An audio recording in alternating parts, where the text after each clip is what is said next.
Hello বন্ধুরা, আমি আবারও চলে এসেছি একটা নতুন রান্না নিয়ে। আজকে তোমাদের দেখাবো এক অন্য ধরনের ফিশ ফ্রাই।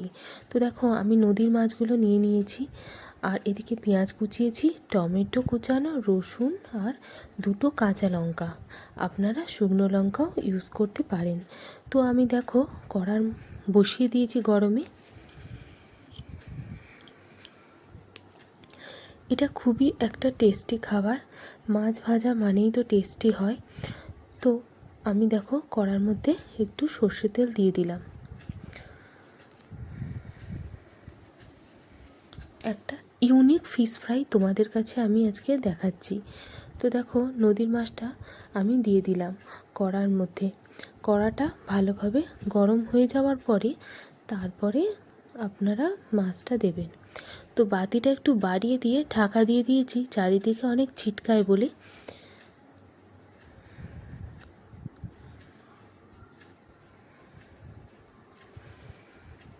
তো দেখো, এদিকে আমি মাছ ভাজাটা হতে আছে। তো এদিকে আমি টমেটো, পেঁয়াজ কুচি, কাঁচা লঙ্কা, রসুন কুচানো সব একসাথে ভালো করে পেস্ট করে নেব। তো এইদিকে মাছটা আমি উল্টো পাল্টো করে ভেজে নিচ্ছি।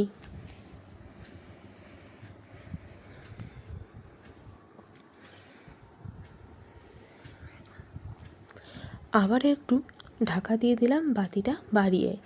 আপনারা দেখে নেবেন, বাতিটা বাড়ালে মাছ ভাজাটা ভালোই হবে, কমিয়ে রাখলে অতটা ভালো হয় না, মাছটা পুড়ে পুড়ে যাবে। তো দেখো, আমি একটু মাছটা চেপে চেপে দিচ্ছি।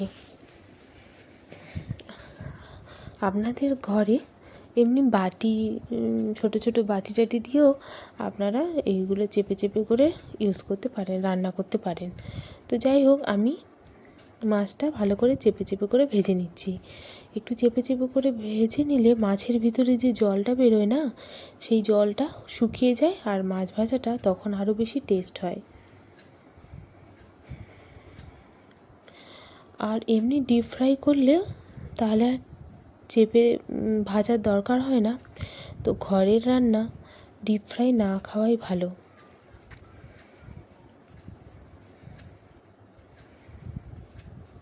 তো দেখো, আমার মাছ ভাজাটা কিন্তু প্রায় রেডি হয়ে গেছে।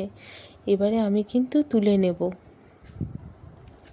তো নদীর এটা খয়রা মাছ বলে, আপনারা অনেকে বিভিন্ন নামে ডাকেন।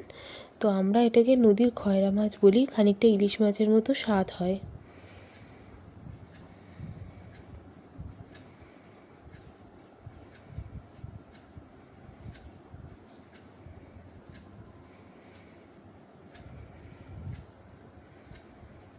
তো দেখো, আমার মাছ ভাজাটা হয়ে গেছে, আমি তুলে নিলাম।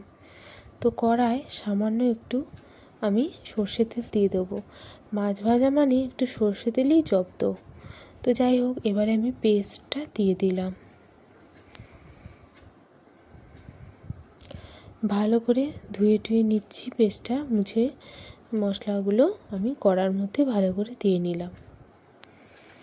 এবারে মশলাটা খুব ভালোভাবে করে ভেজে নিতে হবে, জলটা একদম শুকিয়ে যাবে। তো আমার রান্নার ভিডিওগুলো যদি তোমাদের ভালো লেগে থাকে তাহলে অবশ্যই লাইক করবেন, সাবস্ক্রাইব করবেন, আর কোনো কিছু জিজ্ঞাসা থাকলে, ভালো মন্দ যাই থাকুক না কেন, অবশ্যই কমেন্ট বক্সে কমেন্ট করে দিয়ে যাবেন। তো দেখো, আমার মশলাটা প্রায় ভাজা ভাজা হয়ে গেছে। এবারে আমি মাছগুলো দিয়ে দিলাম, হালকা হালকা করে একটু গায়ে মাখিয়ে নেব।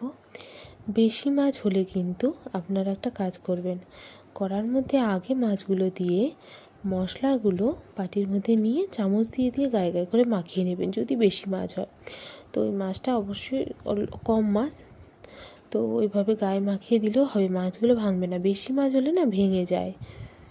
তো দেখো, আমার মাছ ভাজাটা না একদম রেডি হয়ে গেছে। এবারে আমি একদম ভাত নিয়ে বসে পড়ব। তো যাই হোক বন্ধুরা, আপনারা অবশ্যই ভালো থাকবেন। তো আজকের মতো ভিডিওটা আমি এখানেই শেষ করব।